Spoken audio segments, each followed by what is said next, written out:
I'm really excited for this, Neil. Thanks for joining me today. For our Oh, thank listeners, you. yeah, of course, man. And if can you give us a bit of an intro for our audience, and then we'll take it from there. Absolutely. Well, it's my pleasure to be here. I've heard a lot of things about your podcast, and it's a privilege to be able to talk to you, find out more about myself. That's what I love about these sort of interviews is I get to learn something new about myself, and I walk away thinking, "Huh, I really messed up." But so I'm a family doctor who practices in Waterloo, Ontario. I'm originally from Scarborough, um, and just took this. Interesting journey about self-discovery along with med school, residency, and finding my place in the health tech world. From med school, I went over to Ireland. My sister went to med school in Ireland, and I was like, "All right, that's pretty cool." I don't want a desk job. Funnily enough, I have a desk job now. I don't want a desk job. I want to do something that has impact, and so I was like, "Yeah, let's go be a doctor." And so I followed my sister over to Ireland, did my med schooling there, got into residency in Newfoundland, where I did something called the Nunavut program. So it's 6 months in Nunavut, and the rest of it in the Maritime provinces. Did my residency out there, and then had a choice between coming back to town here in Waterloo, going out to Kingston, staying in Iqaluit, or going over to St. John's, and chose Waterloo for the tech. And here I am with tech. Tell me about your journey with tech. How did you get involved with tech, and how do you see tech influencing healthcare in the future? All right, sounds good. So I was a chicken pecker on the keyboard, like not the 10-finger typing. I was very much like two fingers tapping away. And, you know, kudos to my sister again. She saw that. She's like, "What's wrong with you? Go do a typing class." But I was a lazy kid. And so I was like, nah, the two fingers work great. I'm typing at 20 words per minute. Why would I ever need to go faster than that? So she convinced my mom, and I was pissed off at that time, but now looking back, it was one of the best things she did. Convinced my mom to send me to a computer course where they teach you how to program, teach you how to become a Microsoft C++ certified um, troubleshooter for a computer and how to build and disassemble computers and fix them. Did that for 3 years, and it was mind-boggling about how much different computers are to us, but yet how similar they are. And one of the basic tenets is, hey, stop and restart a computer. But two, it's also if the computer goes wrong and you've checked all the parts, the problem isn't the computer, it's you. And it really taught me on user experience and user interface, being like, was the process wrong? I mean, obviously there can be programming issues, but for the most part, is the process wrong? And why am I making a mistake along the way? And that's really changed the scientific methodology of how I think. So then that led me into the whole world of programming, um, automation into my, back in like when I was 12, 13, automating stuff on my computer. I was doing remote robotic process automation through mouse movements back when I was 14 because I was getting bored of having to convert all my photos over to a different format. And then when I got back from residency and throughout med school and residency, I was the tech guy continuously. When I got back from residency, it was like, what do I want to do with my life?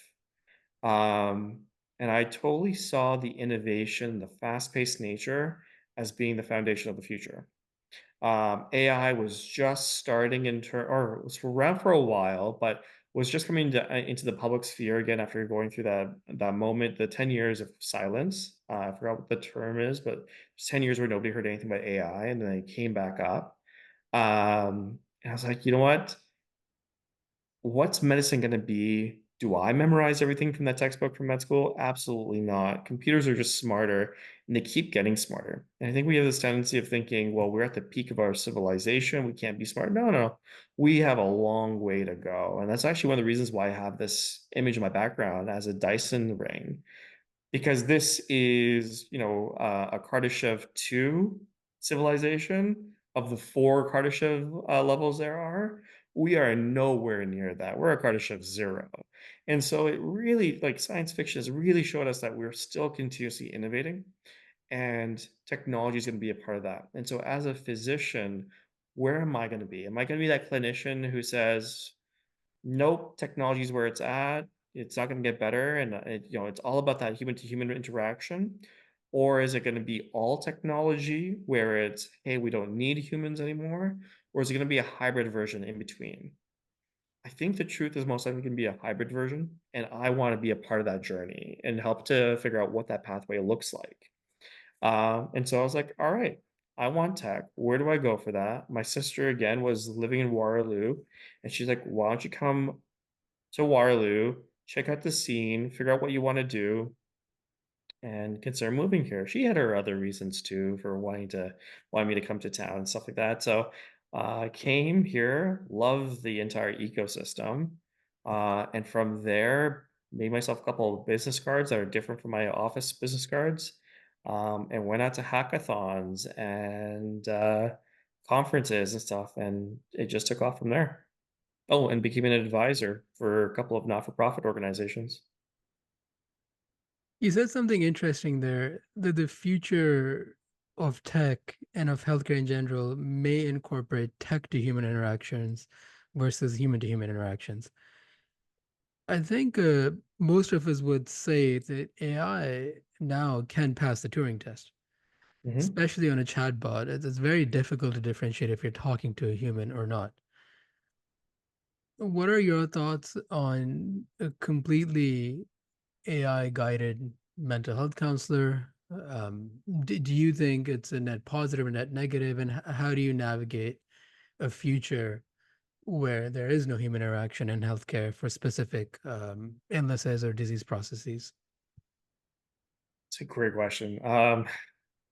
Go back and forth on this, and you really hit. There's a few different parts on this one. Let's take the basic and easy one. If I were to have high blood pressure, there are five different classes of medication. Each class of medication has anywhere from 2 to 15 candidates within it, all over the world.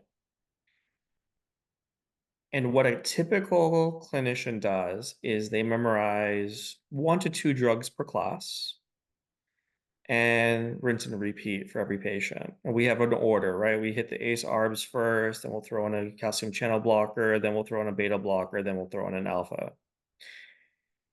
And we just rinse and repeat. But how do we know that right drug is for the right person?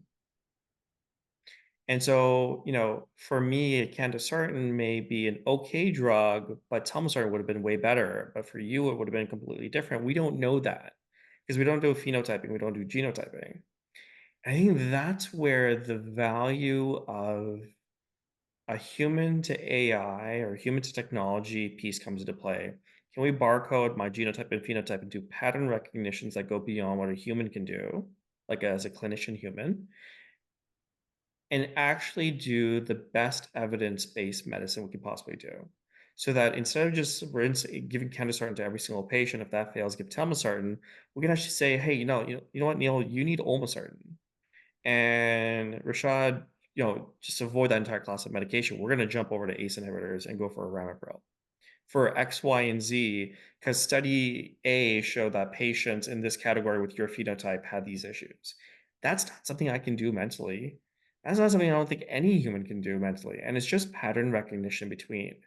So we're going to get to this point where the common conditions that we know a lot about, we're going to be able to do over and over again.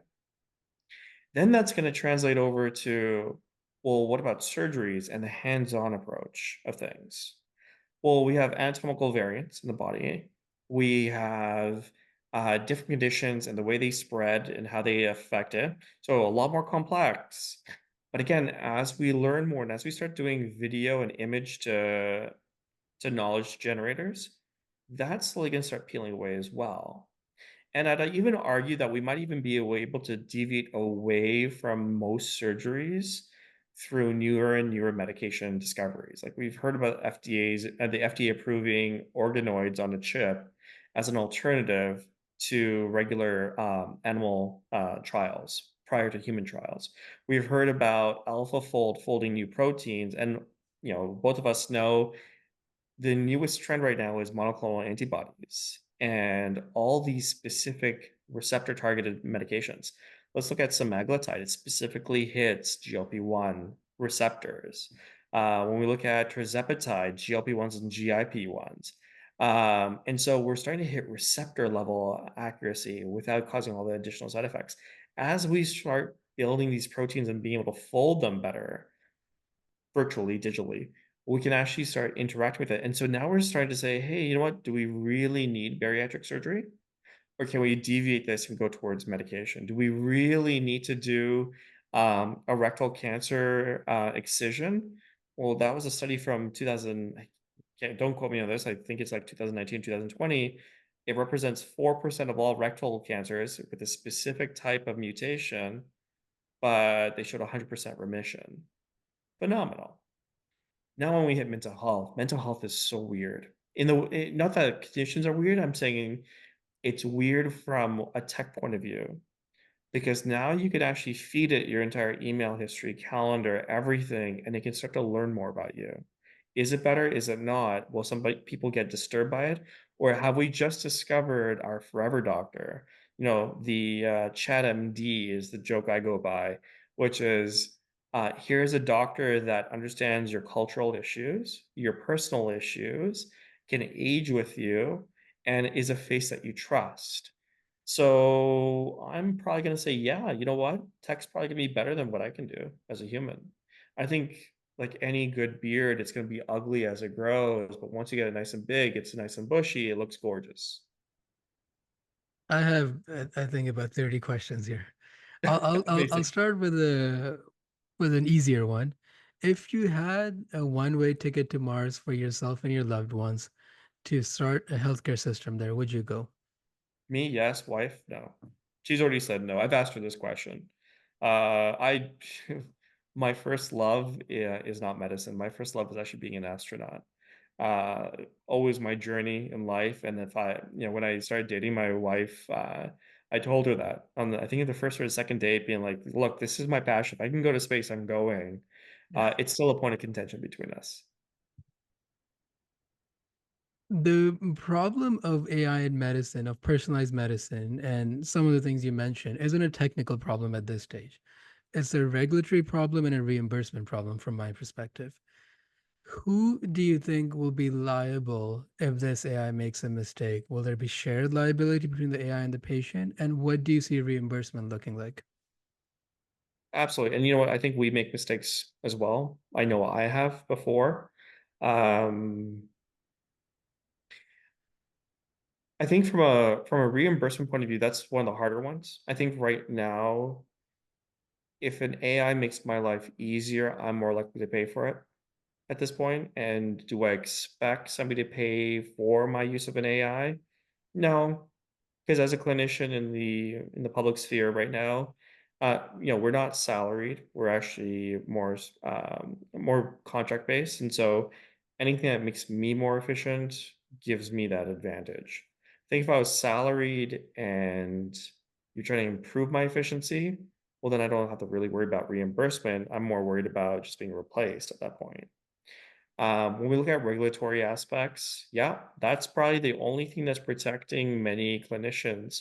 Now, don't get me wrong, I don't think AI has reached that point of accuracy just yet. That we do see mistakes. I've seen it make mistakes in both prototypes that haven't hit markets yet, as well as, hey, you know what, the ambient AIs I use. It still can't parse through some of the natural language that we use. Um, and so when we look at the regulatory piece, well, my personal opinion as a reflection on what's happening around the world, we're most likely going to see the introduction of AI in areas where they don't have clinicians at all. And it's just pure scalability. So if somebody can log on and for 20 cents analyze whether or not they have tuberculosis versus a bacterial pneumonia versus a viral pneumonia, which by the way, the technology exists. There's plenty of papers that are published on this um, in Nature. Then yeah, I'm gonna do that rather than having to have somebody listen to my lungs with a stethoscope and get an X-ray and get exposed to radiation. And then you know what? It's just a VPN away.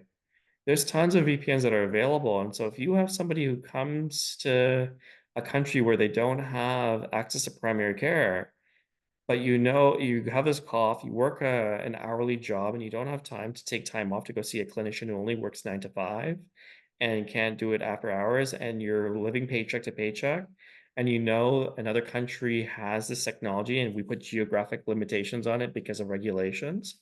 Well, what stops me from actually just VPNing into a server in that country, downloading the app, coughing into the cough analyzer, and saying, you know what, it's viral, I'm good. I don't need to do this anymore. Knowing that that's more sensitive and specific than one of our tests are. So And so I why think, aren't we yeah, using the technology if it exists? great question. I don't have an answer for you. I think there's a couple of problems here, right? In Canada, our population is so small. At 30 million people, we're not a big enough market. What we have in value is more so the fact that we are, a developed country with a public healthcare system that will pay for for stuff. But we do have regulations around our healthcare products and stuff like that, which is for good. Don't get me wrong. We need those regulations because there are also a lot of technologies out there that don't work that we need to protect ourselves from. Um, and so part of the reason is, what does that process look like? Do we allow for easy entrance for the right companies? We'll make sure we weed out the ones that we don't want, that don't pass the muster.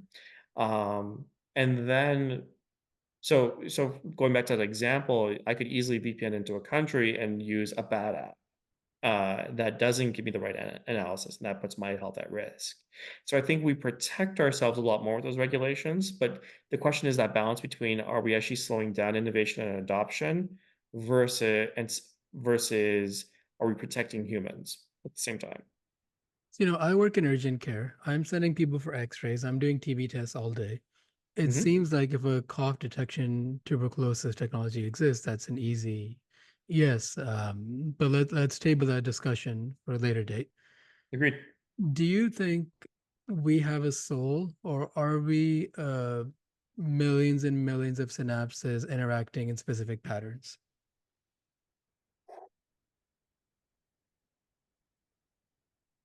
Okay. So don't get me wrong. I do believe we're synapses that interact in specific patterns, and consciousness is a combination of our entire universe working together, or our entire brain working together with the universe. Whether or not we have a soul is the definition of what is a soul, and that is more of a ethereal idea. I think there's more to the universe than what we perceive in our four dimensions. We know mathematically that there are 11 dimensions to our universe. M theory shows that. String theory shows that. We know we don't interact in these other, X7 dimensions. So we do length, width, height, and time. What about the other seven? And so the question then is if there is or is not a soul, then the question also is there or is there not also living? And does living exist? Does death exist? Does death just mean you move on to another dimension? Are we all just living in a matrix? Am I actually just the byproduct of a dream and all of you guys are just characters in my other dimension's brain, right? Then there's a theory I was just reading the other day about black holes, and each black hole you pass through is a dimension lower, a dimension lower. So if I were to fall into a black hole, am I going to a two-dimensional space? Am I dead at that point, or am I alive at that point? What are the different other ways? And so I think the idea of a soul and whether or not there's dimensions is a whole different concept. And do I think there's more to the universe than we know? Absolutely. We know that mathematically. Have we discovered it yet? No, and that's what makes it so much more exciting. But I'm not gonna wait around for it. There are people who are suffering and dying right now. My chemical organic brain can make it happen, can do good. The soul is what the soul is, but I'm still gonna just go out and do what I think is right by the people.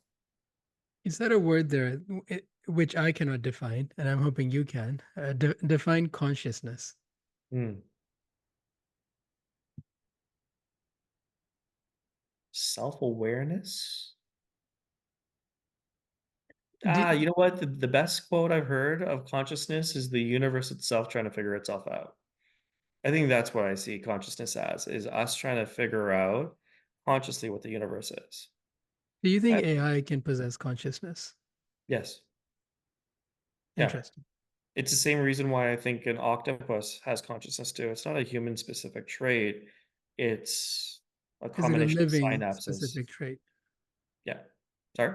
Is it a trait specific to a carbon life form, or can a Oh, silicone life form possess consciousness? I think a silicon life form can possess consciousness. And scientifically, same level of the periodic table.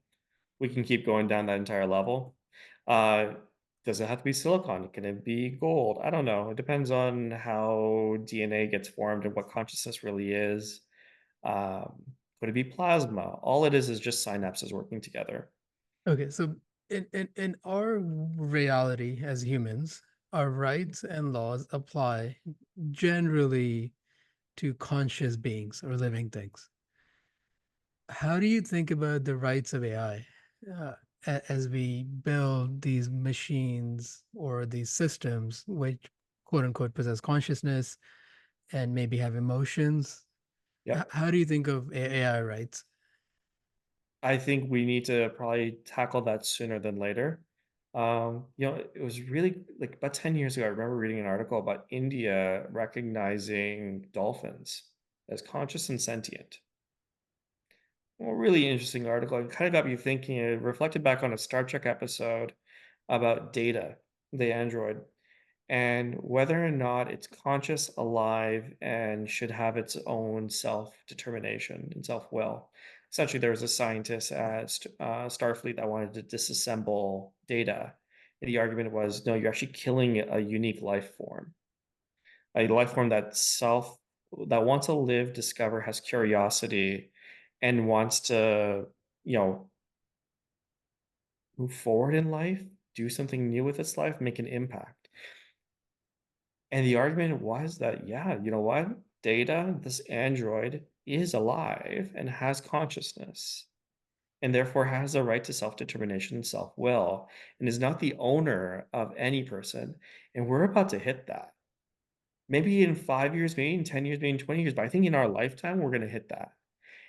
And it's a scary proposition for humans as a species because for the first time ever, we're starting to see something of almost equal intelligent, potentially more intelligent than we are, that we created that we've never experienced before. We haven't experienced aliens. We haven't met another sentient being in living consciousness, living memory. I don't know about our predecessor, the Homo genus, but in living memory, no, we don't have that. And so I think that's what scares people being like, did we just create our replacement? And so the future is hybridization. That's why I'm a big fan of Neuralink. It is the merger of technology and silicon life with carbon life. One of the reasons I think AI hasn't seen the adoption in medicine that it has the potential to is because we limit it to things that make sense to us. We say, look at the Harvard variability and see if this patient is sick. But perhaps what they need to look at is the back of their heel. And by that, they can say if the patient is sick. There are things which don't make sense to us that AI will discover. It will look at an x-ray and diagnose diabetes, Mhm. and will have no idea how it did that. And we cannot understand. Maybe we're limited by our senses.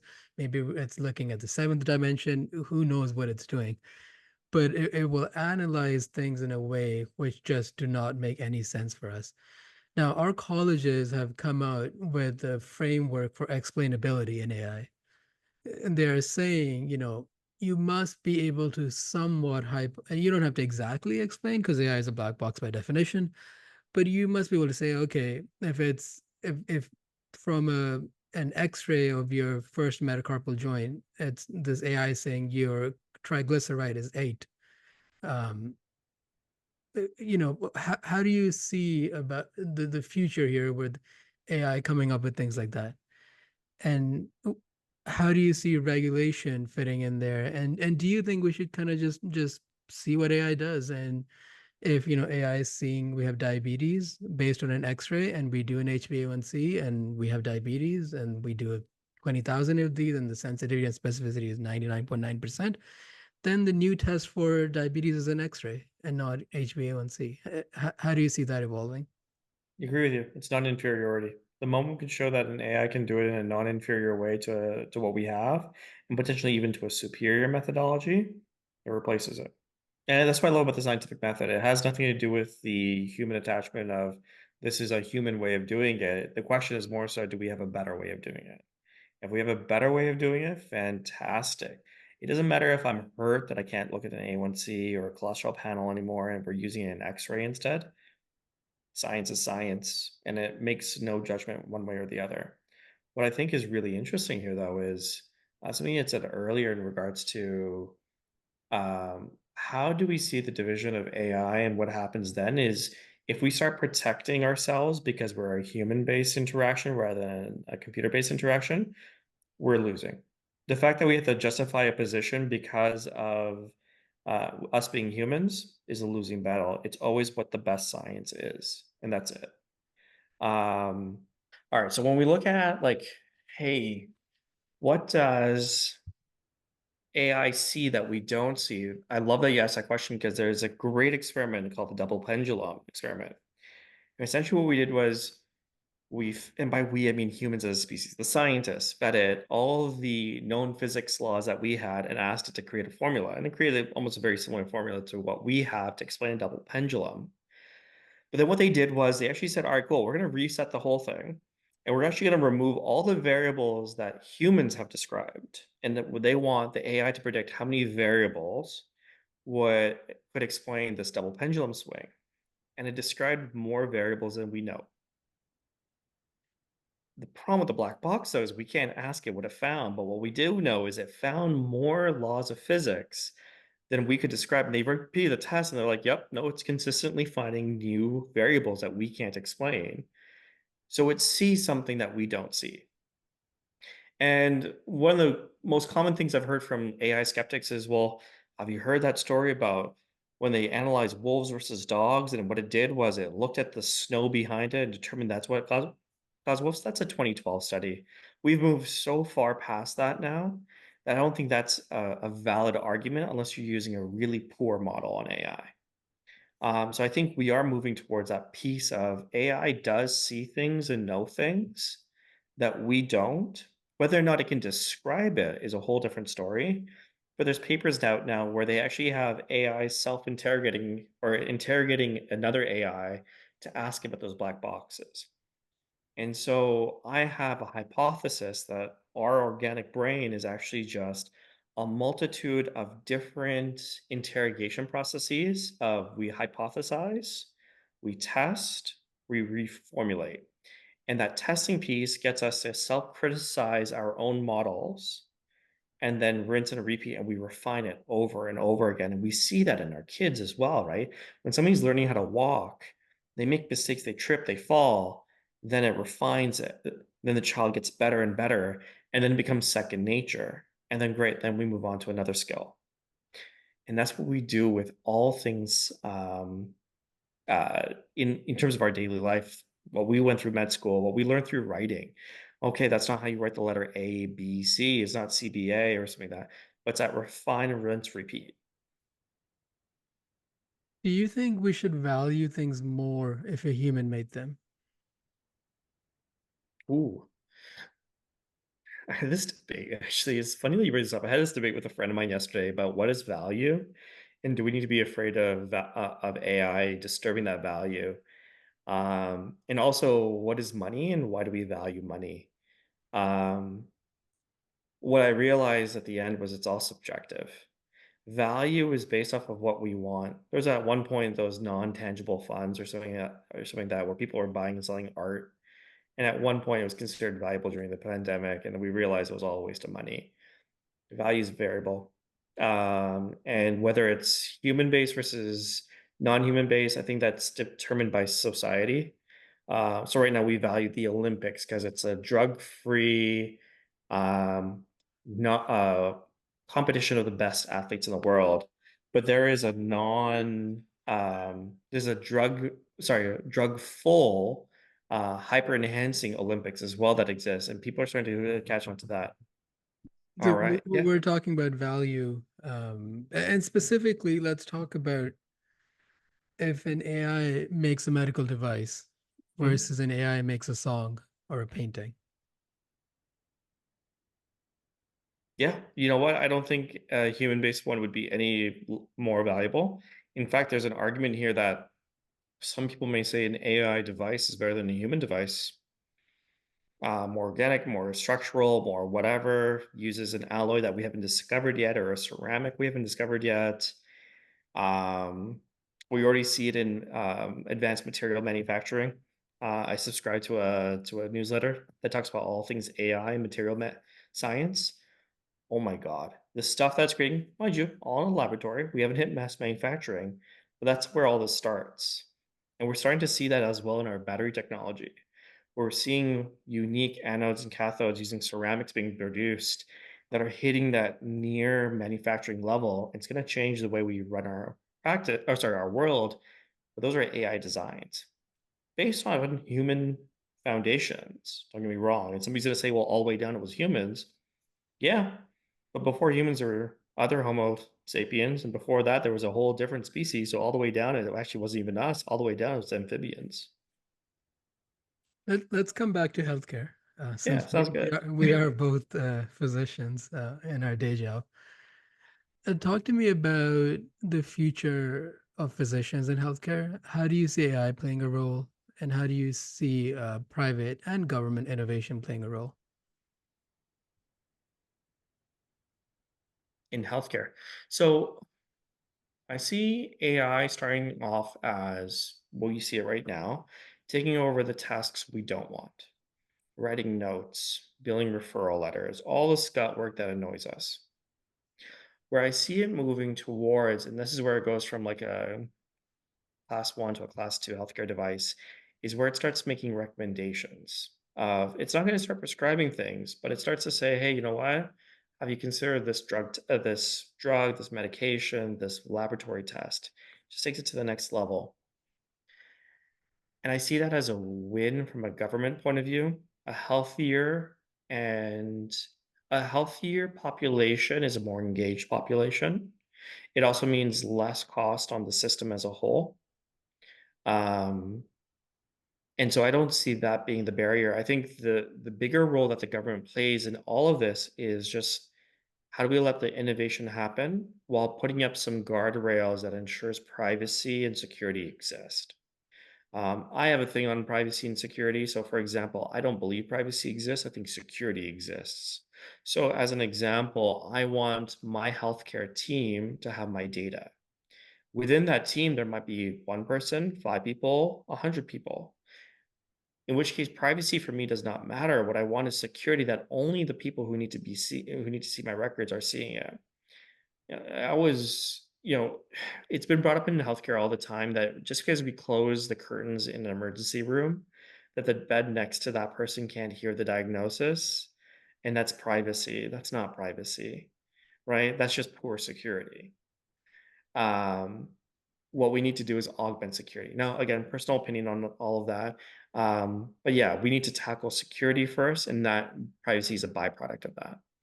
And so that's where government comes into play. Regulations, let's put some guardrails up so that we don't veer off course. Let's put some recommendations of, how we have a data nutrition label on like food and drinks and stuff like that. Well, why can't we have an AI nutrition label that says, by the way, this was tested on Southeast Asians in the age group of 20 to 40-year-olds and should not be used outside that group. And what we're doing is we're putting that plain language of what can I as a clinician do, but that data nutrition label is mandated by a government. And so as a result, we had that innovation. We have all those perfect things, but now we know, hey, you know what? I don't, this is the wrong AI model to use for detecting skin cancer because my training data for my type of people, brown skin, South Asian, was not in that test subject group. So therefore, this is not a reliable AI. That's government. I think from a healthcare perspective, it's scalable. You can get it to the masses. You can diagnose a whole bunch of things. Could you imagine if we could suddenly get rid of all tuberculosis or get rid of all, STDs, sexually transmitted diseases in the community, because we could do an at-home test that can tell us immediately whether or not we have a condition. We would be at a whole different level as a civilization. If you could go back in time 10 years and give yourself one piece of advice, what would you tell yourself? Stop listening to your own voice slow down, listen to what others have to say. I think that was the dumbest thing I ever did as a kid. Yeah, it's just there are smart people around. Don't get me wrong, there are people who think they're smart. And that took me time to realize that just because you are old or have a position or something like that, that you automatically are smart. That's not true. But there are smart people around. And so, one, age makes no difference. You can have a smart 12-year-old, you should probably listen to them. You also have a smart 90-year-old, you should probably listen to them as well. Um, but equally so, just like how there are, good clinicians, bad clinicians, good at something, bad something else. Listen first, then speak. Don't try and jump into a conversation. That was a big lesson I learned about 8 years ago. Actually, part of the personal development was living in Nunavut and interacting with people who aren't scientific, who aren't in it for the glory. They're there to simply live and be human and enjoy life. And that was one of the best moments of my life was living in Nunavut. Um, there's something beautiful about, the satellite being the wrong position relative to the sun, and therefore the entire city's internet gets cut out for 2 hours, right? And your cell phone signal being so poor that when you ask somebody, "Hey, pass me your number, we can, hang out later on," they're like, "No, I'll just see you out wing night Wednesday." And everyone was at the same pub at the same time. There's something beautiful about the social interactions and just talking to somebody, and there's no hierarchy. There's no, "Hey, you're a lawyer, so you're scary," or, "Hey, you're a venture capital lead, and therefore you must be super smart and scary." No, we're all equal. We all are really, really good at what we do, and we're all really, really bad at what we don't know what to do. And the beauty of language and learning is that we should just probably listen to one another. So yeah, so if I could go back, I'd probably say, shut up and listen because you're pretty dumb. That's well said. Thank you, Neil. And this has been great to have you on the podcast, and thanks for coming on. No, it's my pleasure. Thanks for